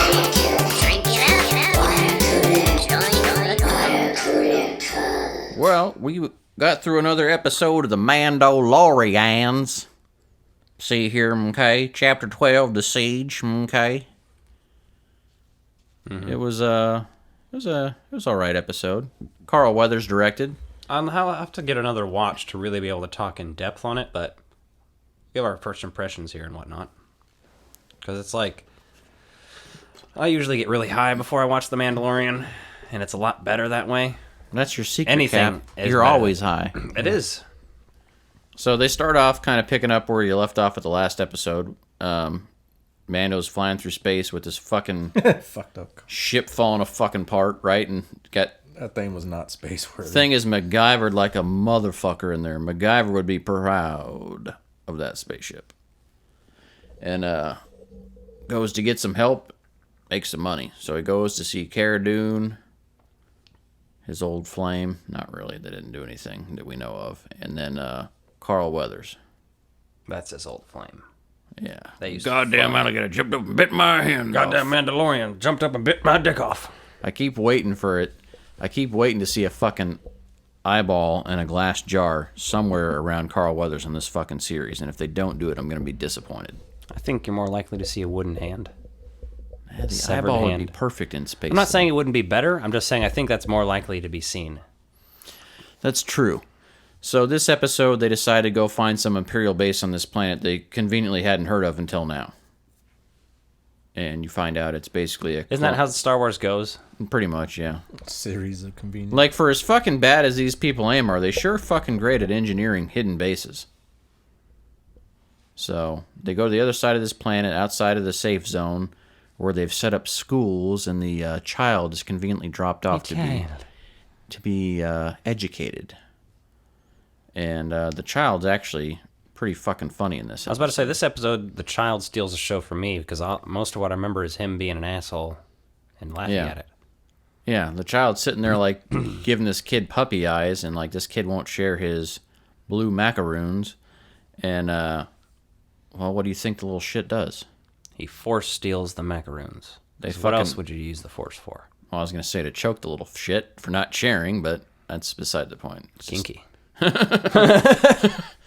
No, so he takes those macaroons and eats them, gets them, and then you just kind of look at him like, I don't know, you didn't see me move, so that was entertaining, right? I do like seeing the Force being used for nefarious ways, besides like a child would use it, right? Child's going to use the Force to its advantage, right? And if that means me eating something that you have that I want, damn it, I'm going to do it. Right. And then there's the beauty at the end later on when they're flying around in the Razor Crest again at the kind of come and save the day at the end. He fucking yaks on himself. Oh, yeah, that's awesome. Yeah, just blue vomit. And he, like, actually turns around to wipe the vomit off his shirt and shit. Yeah. Like, the only thing, though, about that is I guess they kind of left it smeared to stain his little outfit. So we'll see if the continuity shows up. Like in the first episode when he had all the fucking Crete things vomit all over him and guts. You're cracking all over this episode. It's funny. I know, man. My voice is just crazy. I hope I turn puberty when I turn puberty. I hope I go through puberty when I turn 40. Yeah, fuck. I got a few years yet. No, so that was entertaining. This episode didn't really feel like it felt like it was specifically trying to show us a few things, but just the other stuff going on, and it wasn't really all that exciting. I think this one it pushed the story forward more without a bunch of exciting shit, but amusing shit. Yeah, and they kept it as it's a really short episode again. They're cutting out some of the filler stuff, which makes sense. And it's funny noticing how 38 minutes, I think. Cara Dune has bored me throughout this entire series. And that's not to say that only because recently I'm talking shit on her because she talks about Parlor and a bunch of shit. Because that's a whole separate thing. But, like, I've only watched this show, I started watching it 3 weeks ago, maybe, 4 weeks, 5, like a month ago at this point, maybe. I don't know. But I wouldn't say it's overrated. I think it's only so hyped because Star Wars was good and then it was bad, and now it's good again because of this. So people are so excited that they're overly excited because there are I expected more out of The Mandalorian, I'm not going to lie, when I started watching it because of how everybody hypes it up and is like, it's still fucking good. And it is good. And I like Star Wars. But there are times when you can clearly tell this is a TV show, not a movie, when you have to do these things like condense plots into these 30-minute things, and there has to be a start and an ending to this episode, but it also has to fit into this arc, and I understand all that, so I don't give it too hard of a time, but this is one of those episodes where, like you were saying, it's kind of And I'm not one of those people. When I see Cara Dune back on screen, I'm kind of like, meh, whatever. And her character changed so much. Like, you know, the kind of last time you saw her, like, she's helping out. But in this one, she's like, oh, I'm the sheriff of the town. And I'm all, like, fun, lighthearted, and, you know, everything else. And it was just like, it didn't feel like Cara Dune to me on there. And then even then, like, she has a quick line where she mentions, like, being from Alderaan again on there, like, mentioning that her family died. I'm like, I get that everyone's going to have that, but for someone that was, like, in the Empire and left the Empire because of what they did to Alderaan and, like, all that kind of shit, like, this character seems like she could really be dynamic and intriguing, but her personality, they just don't have it fucking developed for anything worth a shit right now. Yeah. Besides cosplayers being like, yeah, she looks cool, I want to do a Cara Dune cosplay. Okay. I think Bo-Katan will be a cooler character just from seeing her for 5 fucking minutes. Oh, fuck, the armor is a cooler character, I mean, and she's only been in a few things, right? Because she's got this thing to be a mastermind behind a crazy religious aspect here, right? You know, Yeah. cult, almost. So, the other interesting piece was, like, the cloning you see going on, and they reference the M count, which is the midichlorian count, right? So they're loosely kind of bringing in some really old concepts back in that you're like, a lot of people want to forget. I get it, right? It's not necessarily amazing, but there's no point in trying to forget stuff if it's already lore. I think it's there. Yeah. So there's no point in just trying to forget it or undo as long as they're not going to try to force in or make it be more important. Like, if it's little subtlety things like that, like, that's fine. But, you know, they're basically saying they need more blood from the child. They never tried to make it any more important than they did in the original. Like, there's that 1 or 2 scenes where they talk about midichlorians, and that's it. And then they never really bring it up again. Episode 1, too. Yeah. Yeah, so you see the scientist who's basically saying, I don't want to harm the guy, you know, I'm just trying to do this, right? So part of me is, like, trying to think long-term ahead. Like, is this something that... Are they trying to tie into the sequel trilogy? Or are they not? Well, that's what I was trying to figure out. Like, I immediately thought, I was like, oh, they're trying to foreshadow how they're going to start trying to clone the Emperor and do all the Snoke clones, like, and by using midichlorians to do all this shit. And that's, like, immediately where I went with that just in my head. I think we'll see a little bit of background of the start of some of that stuff with Moff Gideon and all that, but the show is The Mandalorian, so I think it's going to focus more on all of that, and that's going to be like a secondary backstory thing, which is fine. That's how it should be. Yeah, and they can always do, like, you know, with the way they did the animated series Clone Wars, they moved on to Rebels, right? So you still have some old characters that come in and go as you need them, but you can easily make a continuation of this story about other characters to move the story forward if you want. So, but this episode kind of shows you that, you know, it shows you what's going on, why they're working there, kind of hidden with that.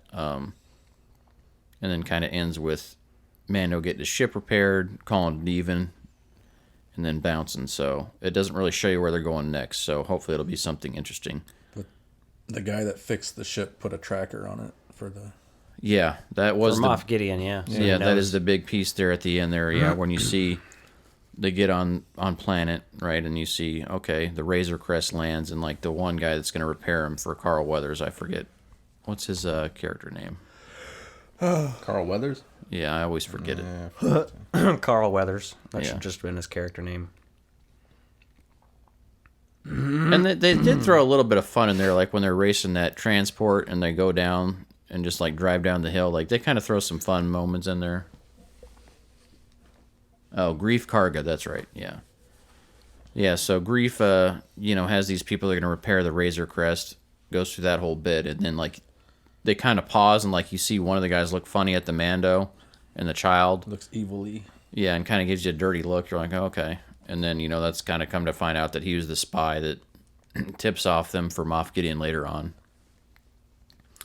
So clearly, at some point in time, possibly in this season, we're going to see an interaction with the Mandalorian and Moff Gideon again. Maybe more of a direct connection there, but it's hard to say, right? Clearly, that's what they're building towards. It's just a matter of when we'll get there. What I'm just going to call this out there as a prediction right now, just based on what we're seeing. If they have Ahsoka on this season, like they've teased, they're gonna at some point. Well, and I'm just saying it could be a cliffhanger at the end of the season, right? Yeah, it very well could be. But with her and then Moff Gideon having the Darksaber, I feel like they're foreshadowing a lightsaber duel between those two at some point in time, and the Mando happens to be around and observes it or something. Who knows, right? I just, that's where I'm feeling where this is going. I would like to see that. Right?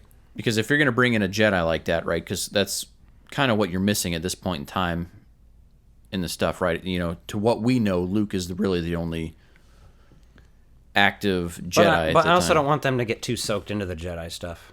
Yeah. No, I like it just being kind of, you know, if you see that in the episode, just as a matter of fact, for them to get the Darksaber back for the Mandalorians, I see that being the whole purpose of that. But I'm thinking if you're going to have that Darksaber on there and you're going to have a Jedi on there, you're clearly going to see those two duel it out with that. Michael Biehn has been cast in this season as well. Nice. Do you know that by name? Name sounds familiar, but I'm not. He's Kyle Reese in the first Terminator. Oh, okay. He's in Aliens. Yep. He's in... Oh, Michael Biehn. Michael Biehn. You said Michael. I thought it was someone else. I didn't realize. I don't know. I'm pretty sure it's Bane, but I don't know. Sound like if it's Bean. It sounded like you said Bane, like the Batman villain, and I was like, "Who's Michael Biehn?" I'm pretty sure it's pronounced that way. I don't know. But we know who you're talking about now. Behin or something, you know. Behin, I think. Yeah, but it sounds more like Bane than Bean to me. I hope it's not pronounced Bean. I'm sorry for He's that guy. Mr. Bean. Well, that's not true. That's Rowan Atkinson, you see. But yeah. But he's also Mr. Bean. No, he's Mr. Bane.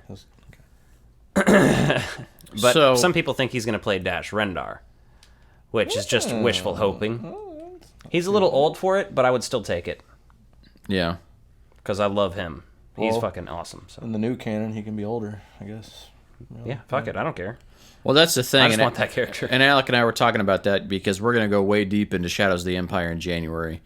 But really, right now, Star Wars canon is really cherry-picking the best of what they consider the best from the legacy stuff right now. And really kind of choosing what they want to be in there. So there's certain things that have already been considered canon and certain mentions and stuff. So it wouldn't be uncharacteristic to see these characters, but just not retell the same story you're expecting them to, which I think is a great idea, right? Get these characters in there and do something compelling with them because they're interesting. Yeah, and I think you don't even need Seizure. You can just give me Dash Rendar and Lebo, and I'll be okay. And see, but I would take Seizure. And with Dash Rendar, he's kind of that Han Solo replacement, right? So he's kind of got that sense of humor, smart-assness to him. He's in the mercenary piece, which this series really doesn't have that kind of stando mercenary in right now. A smuggler. Yeah, right. And you could definitely use it, right? Because if you're out there doing that, you're going to need some of that stuff, right? I'd imagine that would come up, especially as they start talking about the crime syndicate and all that stuff. There's a lot of opportunities for where this series goes. Well, that's the thing is Bo-Katan is actually tied to the Black Sun Syndicate in the Clone Wars cartoon show. Yep. Okay. The Black Sun Crime Syndicate is run by Seizure later on. And I think they mentioned him in the current canon. Seizure? Yeah. And Dash Rendar is currently canon thanks to one of the novelizations of the solo Star Wars story. There's a mention of Dash Rendar. Yeah, and so if you're... like you said, the Outrider also. His ship is canon, yeah. So I got a quick cheat sheet here for you for the animated guide to Bo-Katan. So if you're on Disney Plus, obviously you should be able to see all these. But Clone Wars Season 4, Episode 14, A Friend in Need is the first introduction of Bo-Katan. Season 5, Episodes 14, 15, and 16, The Lawless. It's the backstory about Bo-Katan. And then Clone Wars Season 7, Episodes 9 through 11, The Siege of Mandalore. Ahsoka and Bo-Katan attempt to defend Mandalore, so that's kind of one of the bigger pieces there. And then Rebels Season 4, Episodes 1 and 2. Bo-Katan proves herself as the rightful ruler of Mandalore, so a decent amount of stuff there for those characters. So if you're wanting to check those out, do that, because I'm imagining we'll be seeing more, hopefully before the end of this season. I can't imagine... Justin just rambled off a bunch of stuff you could Google in 10 seconds. That was amazing. That was beautiful. Let me just read. I'm going to read a book to you guys right now. It's called an audio tape, you son of a bitch, and people love them. Yeah, but like... Fuck you, don't look at me like that. In the middle of a podcast. Yeah, I will do what I want. It's like in basketball when he starts reading them the story and they fall asleep and they psych him out that way. Hey, your mom's going out with Squeak! Yeah. I hear your mom's going out with Nick. Dude, you're a little bitch. Your all's mom's going out with me? I don't know. She is single, so. You just said... Okay. It's fine. We went out with your mom. Well, we didn't really go out. We went in. Well, we went out and in and out and in and out and in and out and in and out and in and out. Yeah. And did a little ultraviolence, the old in out. Slimy, yet satisfying. It's a line from Lion King. Oh my god. But that's the Mandalorian. So, we'll see what episode 5 has in store for us. Nick, we can hear every time you touch the microphone or the mic stand and all of the individual rubs. And kicking it and tapping his feet. Listen to with this. it. He did it too. You can hear that?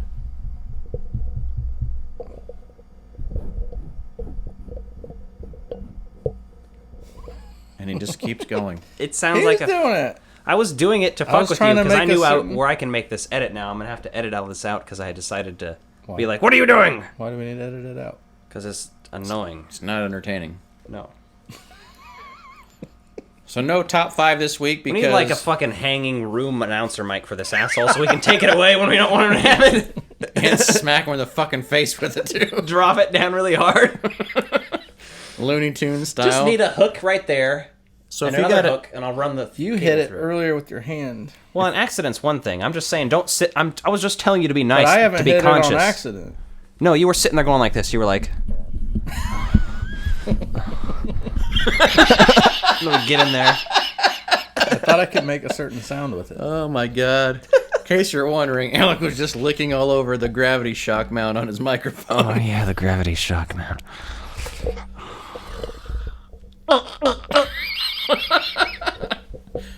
I can't believe anyone listens to this trash.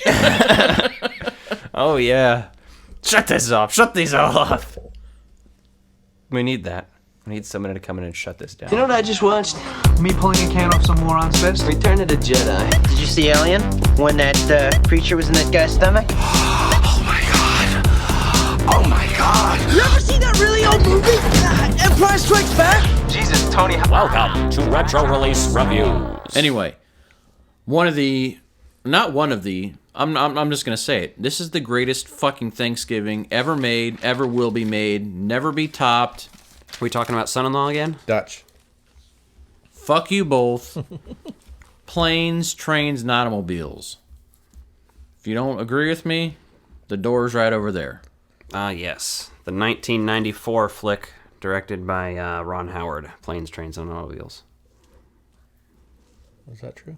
No, none of that's true. None of that's true. It's fucking John Hughes, That was son. Solo. 1987. John Also. Candy. Steve Martin. Neil Page. Del Griffith. 2 of the fucking greatest movie actors or characters of all time. It's beautiful. Yeah. And not to mention a fucking Kevin Bacon cameo. You have a lot of interesting cameos in this. Ben Stein again. Well, Ben Stein wasn't Ben Stein at the time, but we also have Michael McKean as the trooper. Mm-hmm. That's cool. He's like, I can't allow you to continue on in this vehicle. Martin Ferrero from Jurassic Park. Donald Gennaro. The blood-sucking lawyer. I think it was Gennaro. And then Ferris Bueller's dad, of course. John Hughes movie, Ferris Bueller's dad. Yep, and not to mention the other one, the cab driver is the cop eating the donut in Home Alone. I forget his name. Oh, well, if you want to go even further, I forget the woman's name, but the woman who says, you're fucked. Yeah, you're Ferris Bueller's one cool dude, yeah. They think he's a righteous dude. They got a lot of the typical John Hughes supporting cast in there. Sluts, weebies. And one of the greatest things about this movie is John Hughes took a lot of shit in the 80s for making a lot of teen comedies, and then he's like, fuck you, I can write everything great, bitches, and he fucking delivered this masterpiece and told everyone to fuck right off, and it's pretty much nailed it, you know? So, it's excellent. It's like a family tradition. We always watch this the night before Thanksgiving. And even if we're not at the same place or in the same room watching it. You know, we're kind of all watching it independently on our own. So something we still kind of do. Still keep that tradition up. Yep. I wrote a script for a movie once, and I included a sort of parody scene reference to this movie in it. The scene that I sort of references from the scene when they're at the airport sitting across from each other. He's like, I know you, don't I? And he starts offering a bunch of food. But a hot dog. Some peanuts. Beer. No, sir. Please. He's sitting there reading the Canadian Mounted. Yes. So reading some fucking Canadian smut book while he's sitting at the airport in public. Who gives a fuck? His mustache rules. By the way, Del Griffith has a hell of a mustache. Oh, yes. I know what you mean. The shower curtain ring guy. Whew. The greatest thing is, like, he totally looks so different from the typical John Candy character you get, right? Even just his hairstyle. This movie shows how versatile he is, because sometimes you get John Candy and well, yeah, you get standard. You get John Candy, but yeah, and like this is like next level John Candy, right? This is probably my top performance of his. Yes, hands down, like number one. He's perfect in this movie. I think we've even done our top 5 John Candy movies, and I want to go back into that and check now and make sure it's my number 1. Gotta be. It's gotta be. John Hughes originally wanted Tom Hanks for the role of Neil Page. And John Travolta was one of the people, and John Goodman were debated for the role of Del Griffith. Interesting. I'm thankful that we ended up with what we did. Tom Hanks is the only option that doesn't sound terrible. But Tom Hanks, he's too young, I think, for it. Steve Martin fills that role better. Yeah, if you're looking at that same era, Tom Hanks movies and stuff, he doesn't fit the role and he's not cynical enough. I mean, he can pull that character off now, but I don't think in the 80s. Depends on the movie. In The Burbs, fuck yeah. He could pull, if you take him from The Burbs and put him in Planes, Trains, and Automobiles, I'm saying that would probably work okay. But there's something about Steve Martin that just feels like a burned out middle-aged dude that's so fucking authentic in that movie that, like, I don't know if anyone else could pull that off to the level he did. Yeah. And part of it's just the fucking comedic duo of him and John Candy playing off one another. And well, it's like, can you imagine pitching this? All right, we're going to make a movie, and Steve Martin, he's going to play the straight guy. People would be like, what the fuck are you doing? Steve Martin's a comedy fucking genius. You don't make him play the straight man. But they do it, and he's hilarious even as a straight man, because it's like, he still gets some of the best lines in the movie. He's still hilarious, but he's just uptight and fucking mad all the time, and it works so well. And when he's just lashing out irrationally, like, it's rage so is brazen. So funny in movies, man. And his rage it just feels like so real, because like everyone's been in a point in time when you're just pissed off at someone, you just want to do what he does, right? Like, here's one of my favorite random pieces of editing in that movie is when he's walking down after they've ditched him and the car's not there. And he's like walking down and he slides down the fucking thing and falls, and then he's walking across the tarmac or whatever, and you hear just an echo in the music of him saying, "You're messing with the wrong guy!" Again, you just like hear it echoing in the score, and it's fucking awesome. There's so many amazing scenes in that, right? Just look at them and how funny they are. And then they're so heartfelt too, right? They're really just dealing with bullshit. Yeah. And nowadays, like they're talking about rebooting this or doing a remake or whatever, and you're like, technology completely changes this. They already did. It's called Due Date. Yeah. And it's pretty good. I have not actually seen that. Oh, man, watch it. I don't like it. No, here's the thing is, Robert Downey Jr. is highly, highly, highly overrated. I'm sorry, people listening. Here's a hot to take tell you a truth. That can still be true and Due Date still be good. Well, not necessarily when you also consider that Zach Galifianakis is also extremely, extremely, extremely overrated. Except when he's by himself and doing stand-up or his own types of shows. His sense of humor is great, but when other people try to write for him, you get shit like The Hangover. It's better than Hangover. Hangover is better than Due Date. What? Without a doubt. Get out of here. Turn this microphone off. Yeah, we're talking to this fucking guy who I don't even need to go into your Star Wars ranking right now. What? No, we're not even going to get back on track. But what I will say is that hot take is the only thing I like Robert Downey Jr. in is his take on Tony Stark in the MCU. Most other Robert Downey Jr. stuff I really don't give a fuck for. It doesn't stick with me. The only other thing that has Robert Downey Jr. in it that I watch is like his appearance in Less Than Zero. I really like, but that's like 1987. No, but what I was... He was in the Sherlock Holmes movies, which were total shit. He was in that Dr. Dolittle movie, which I didn't even have to know to see that it would just be a fucking cinematic abortion. Yeah. No, but going back to what I was saying, though, just like they're talking about redoing this movie, and like this movie is one of those movies that's a specific place and time. Like you could try to emulate it now. All right, let's just do it. Let's just cast it. Who do you think Hollywood's going to cast? In the worst cast possible. Hollywood typical bullshit right now. I don't know. You'd have to like look up who's fucking hot in that like style role. Kevin Hart. Unfortunately. That's what I would bet. Yeah. I'd almost put money on that shit. Well, Kevin Hart is also the same moron that was trying to reboot Great Outdoors. Didn't they announce a reboot of something with Kevin Hart? Yeah, The Great Outdoors. They announced it several years ago. That was? never fucking happened for good reason. No, I thought there was something recently. Was it Planes, Trains, and Automobiles? Is Yeah, that I why think my so. brain It connects might it? have been. That Yes. doesn't even surprise me. They'll just cast like fucking Jack Black or I think somebody they said it else was like annoying. him and Will Smith is something like what they're talking about. Don't see it. My thing is like I don't see the need for that, right? Will Smith and Kevin Hart. Yeah, so when you look at it though, because technology, right? How are you going to have a hard time getting home now? They're not. So are you going to really make? They're not different enough. Well, I was about to say. Who's the John? Well, I mean, Kevin Hart's John Candy. Listen, all right, I see your point there, but that's a bad point only because you could make the same point about the original movie.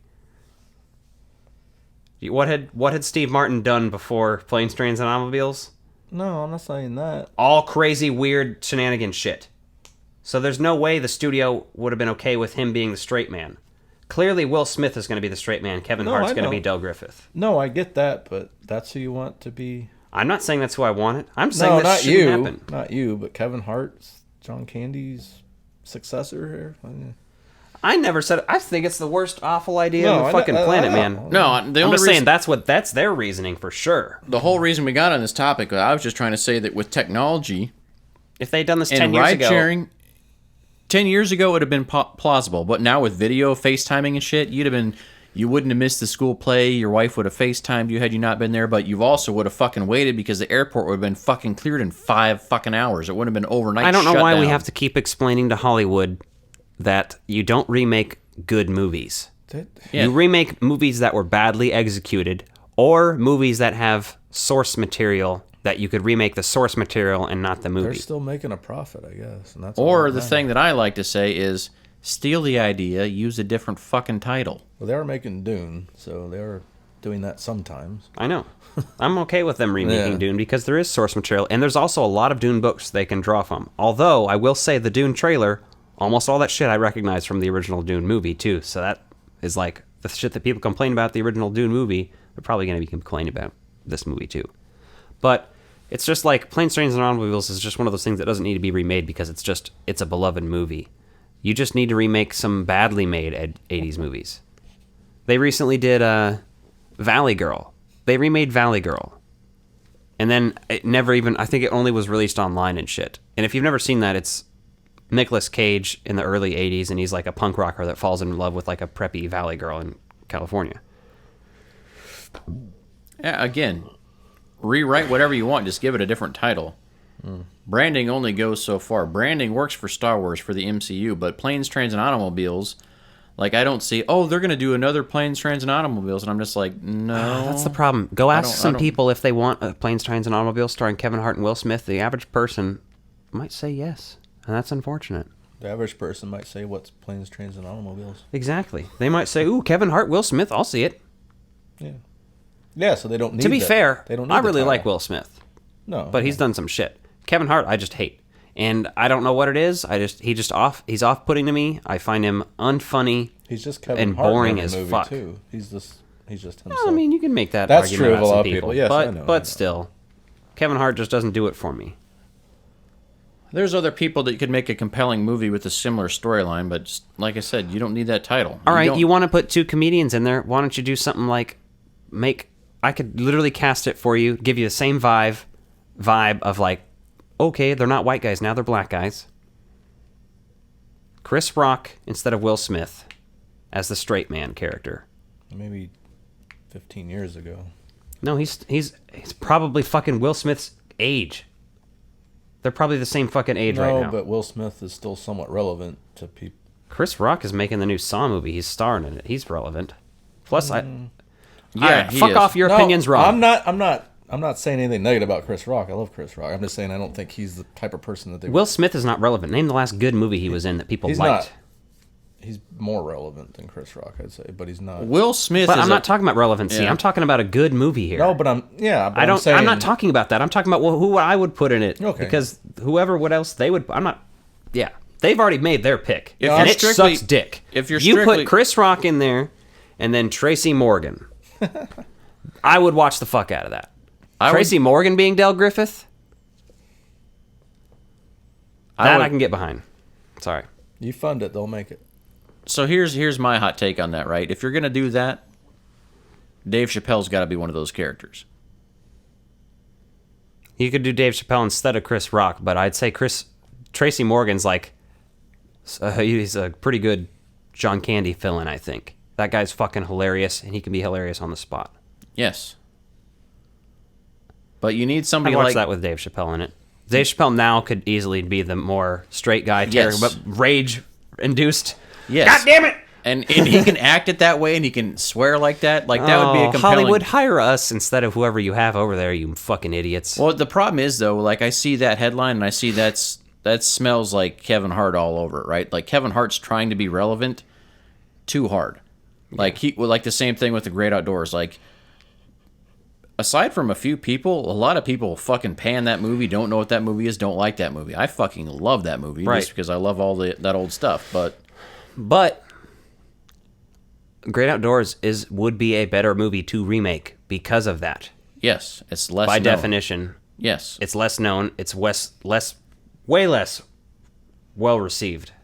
Exactly. That would be the better option to reboot out of those two, because you could make a compelling, different take on it and have it be fun.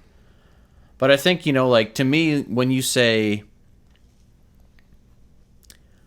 Kevin Hart and you say Will Smith, that's like the safest bet you can fucking get. And that's what makes it so boring to me.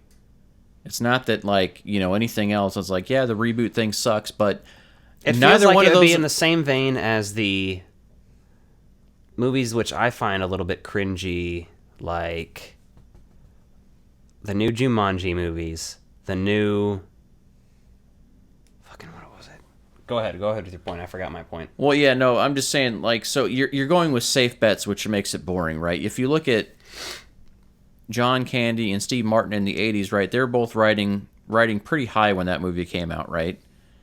And it was kind of controversial, but not in a way of like, oh, those guys are burnouts, right? Like, Will Smith to me is like almost a fucking burnout at this point, because he just chooses like such big action movies. And Gemini Man, is that where he plays like... They've cloned him, basically. I mean, he was in that fucking... That was the last Netflix movie where he was playing the cop with the orc? Yeah, and that shit, like, interesting concept, awful decision. This is the man, okay, that appeared in Wild Wild West instead of The Matrix. Nobody's saying Will Smith makes good choices on his own. No, and the same guy that refused to be in Independence Day 2, which he could have made that movie amazing had he chose to be in it. I don't know, maybe that was the right choice. Do you like... No, because they would have rewritten it. It would have been... I think they had a whole version where he was in it, and then when he decided he didn't want to do it... I don't know, man. I don't think they could have saved that. Do you like Wild Wild West more than Matrix? No. Oh. But I also don't necessarily like The Matrix. I recognize it for being a good movie and a great movie for what it is. But I will probably watch Wild Wild West before I will watch that, because I can get a good laugh out of the dumb shit in it. I'd rather watch Wild Wild West. He's like not really ever seen it, so I don't know. The Matrix, though, was kind of one of those pioneering films in the 90s that everyone just kind of ripped off. Like, all the slow motion action sequences, everyone did that after that. And, like, then it was just like, it was so often imitated that you just forget the relevance of the source material for that stuff. Like, the first Matrix is fun. Like, a lot of people like to quote it, but, I never was like, oh, I love that movie so much. There's quotable. Like, there's the whole, the whole pill thing people love to fucking play on with reality and that Yeah, type but that's stuff. a lot of, fucking crazy Republicans, too. Like, there's a whole thing about that. I don't know what it is because I don't know too much about the Matrix, but, Yeah. But you get back to Planes, Trains, and Automobiles, right? And you look at how many good quotes are there in that movie. And then you look at we got off the rails and just started bitching about the remake. I forgot what we're even talking about at this point, Yeah, well, it's relevant because they're talking about it now, and it's... There is a 707 in this movie that they're flying in, and the footage is just the same footage they used in Airplane. Yeah. Yeah, it's like stock, commercially ready, available footage for that stuff, which used to happen a lot more often, and still does, right? Speaking to that, there was some TV show about fighter pilots and stuff. Oh, I can't remember what it was, but I remember seeing it on cable TV a decade ago, and there being a bunch of scenes from Top Gun, all the F-14 Tomcats, and I was like, what the fuck is this? And it's some fighter pilot show, and it was a bunch of scenes from Top Gun. I'm like, how did you make an entire season out of this? It's amazing. I was gonna say there's somebody did that with The Shining.